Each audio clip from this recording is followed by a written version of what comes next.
So here we are at Fort Travis. Pardon the wind, it is windy because we are here on the coast. We're at the old battery here. And you can see off in the distance here the Galveston Bay entrance is right here and lots of ships going in and out. Let's go check out this big battery here.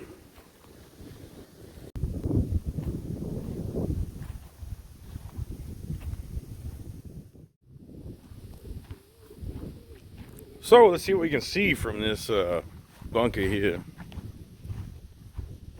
You can tell it's pretty weathered and been here a long time.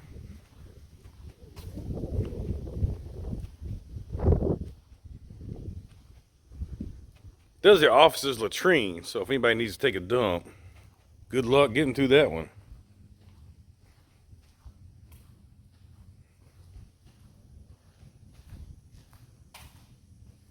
Plotting room.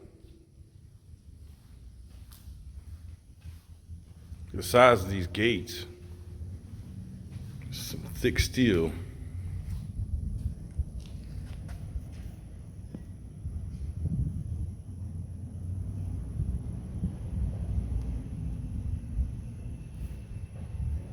That's the inside there.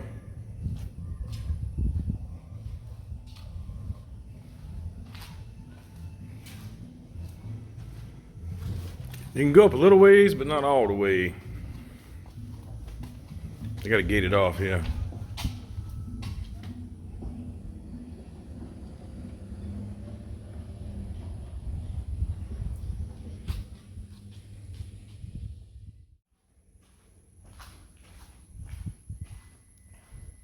Here's a switchboard room.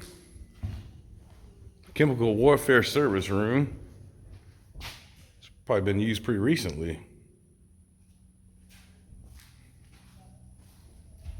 Some other room here.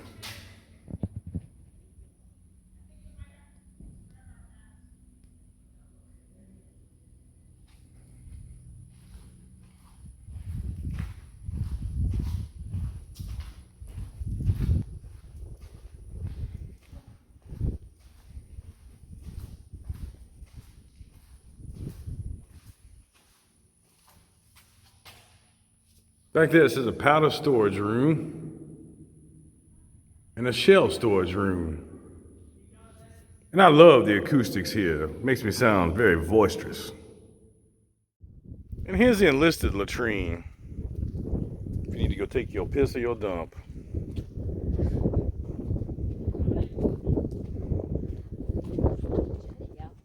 Cool thing is, got this, they put this water system around here to keep the water from flooding out the rooms. Yeah, it's got some serious cracks in it.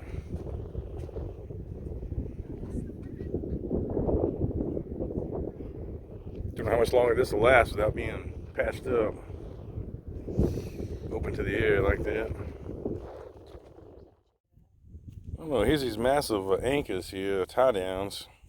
I'm guessing the ships would have pulled into that area back in those days. That's a long ways to tie down, but what's that be for? Unless that was to tie down like cannons or something. I don't know. Interesting. So over this way, it looks like another battery or something. Let's go see what this one is.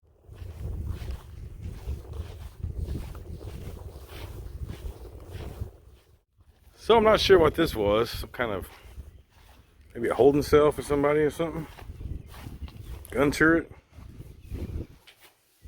The only thing is the place you would fire out of is facing the wrong direction, so it doesn't really make sense. I don't know what this was.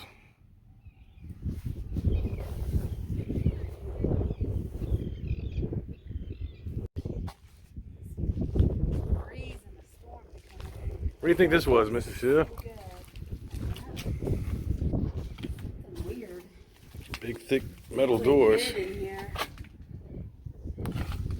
Size of those hinges.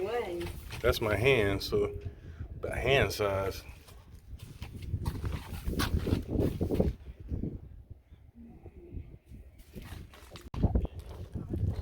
So walking out of that little area, there's these turrets here where you can see where they used to have like a rotating machine guns or something.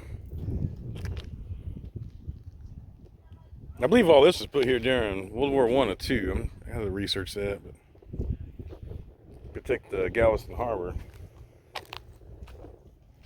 As you can see out there on the seawall, there's another one of those machine gun looking deals, I guess, like guard stand or something. Lookout. Then we got this big structure over here. Let's see what this is.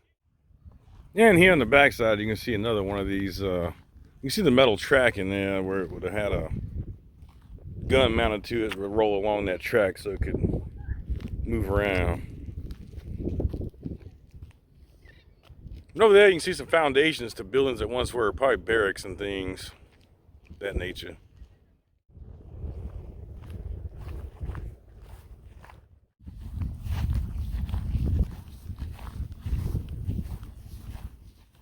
Well, this sign here will answer a lot of the questions I had. Mexican. Battery of Thomas Davis, construction of this battery began on April 8th, 1898. It was completed on October 5th, 1899. Guns right here. Yeah, this is the blueprint of it. Shoot. Right there was your big cannons and all. This is what it would have looked like at that time period. It's crazy. What are they shooting at? Ships? Yeah, they're protecting the harbor. So it says here, it was named for Second Lieutenant Thomas Davis of the United States Mounted Rifles, who was killed in the Mexican War of 1847. It contained two 8-inch breech-loading guns of the disappearing type. Disappearing guns were arranged so that they could stay below the parapet of the battery for concealment and ease of loading. When it was desired to fire the weapon, it was raised on its cantilevered mount above the parapet. When the gun was fired, the recoil pushed it back into a pit which protected the gun's crews. Ammunition magazines, crew quarters, and fire control rooms were located under the battery. These guns were the most advanced of their day. They could be elevated higher than the comparable naval weapons, thus outranging them. The structure is reinforced concrete, which was originally built on a series of wooden pylons in the sand. Seawall was not built around it until 1903. There you go. So that gives you a good idea of what concrete would look like in a salty environment after 120 years.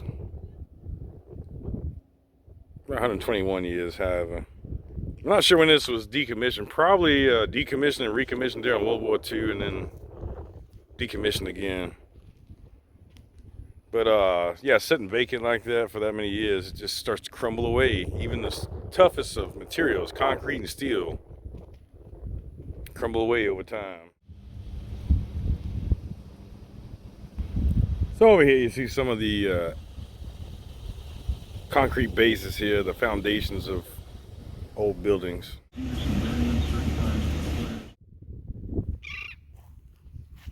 So we're here towards the end of the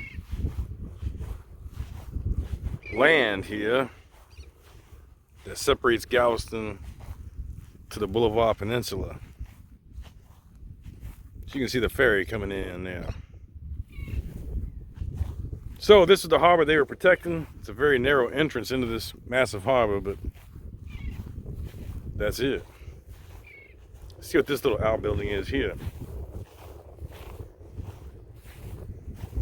This is the Battery Commander Station. And we got one more structure over here. Let's check this one out.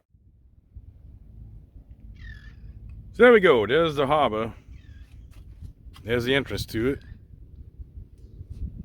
And this battery here protected the very end here, the very opening, the mouth of it. You can see it's a pretty good sized artillery for before the turn of the 20th century.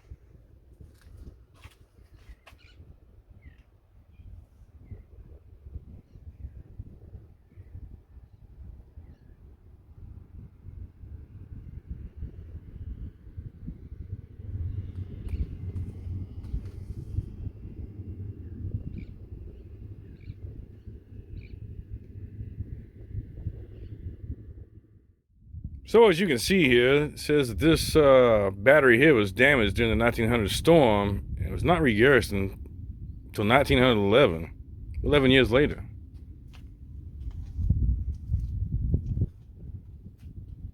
There she is.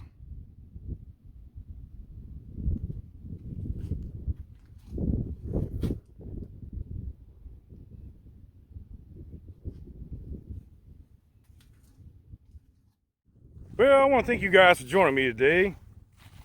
It's hot out here, and I've been getting eaten alive by mosquitoes the whole time I've been out here. Thanks for joining me. I hope you enjoyed this film, and we'll see you guys next time.